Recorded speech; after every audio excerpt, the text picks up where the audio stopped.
Assalamualaikum. Bertemu lagi bersama saya Jenny Ramdhani di pertemuan ke-8 dengan NIM 2184306. Di sini saya akan kembali mengulas terkait buku Menyempurnakan Akhlak yang saya baca bagian etika terhadap non-mahram.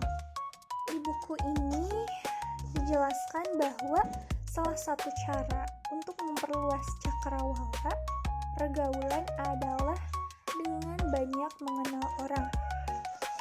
Nah, karena dengan banyak mengenal orang, kita dapat menambah pengetahuan, menambah ilmu, menambah wawasan, menambah bahasa dan kosakata kita. Kemudian,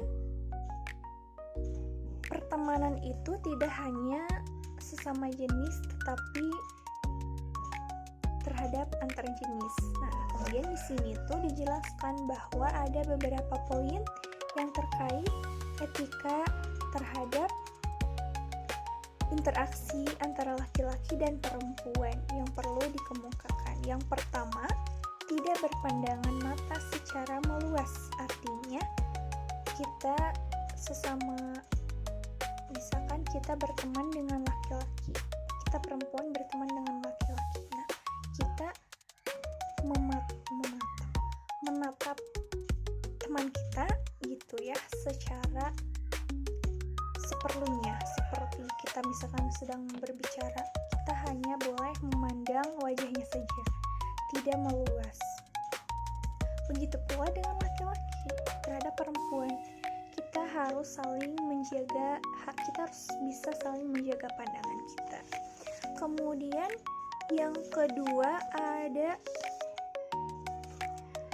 kita tidak berkata atau berbuat sesuatu yang dapat mendekatkan kita terhadap zina, seperti halnya berbicara yang tidak baik atau bahkan bersikap tidak baik sehingga mendekatkan kepada zina. Kemudian yang ketiga, kita tidak seruangan berduaan dengan yang bukan muhrim.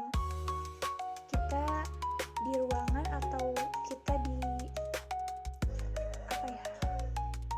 pokoknya kita di dalam ruangan tidak boleh berduaan dengan yang bukan muhrim.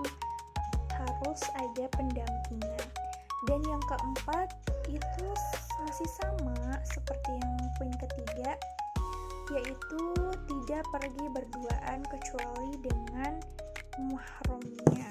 Nah, di sini tuh kita tidak pergi bersama yang bukan muhrim kecuali adanya pendampingan seperti yang poin ketiga. Nah, di sini ada 4 poin yang perlu kita perhatikan terhadap pertemanan antar jenis. Yang pertama, kita tidak menatap secara bebas atau kita harus saling menjaga pandangan. Yang kedua, tidak berbicara atau berkata, bahkan bersikap mendekatkan kepada zina. Dan yang ketiga, kita tidak berada di dalam ruangan berduaan yang dengan yang bukan mahram. Dan yang terakhir, yang keempat, kita tidak berpergian dengan yang bukan mahram kecuali adanya pendampingan. Nah, sekian yang saya paparkan dari buku yang saya baca, yaitu berjudul Menyempurnakan Akhlak bagian etika terhadap non-muhrim. Sekian, terima kasih. Wassalamualaikum warahmatullahi wabarakatuh.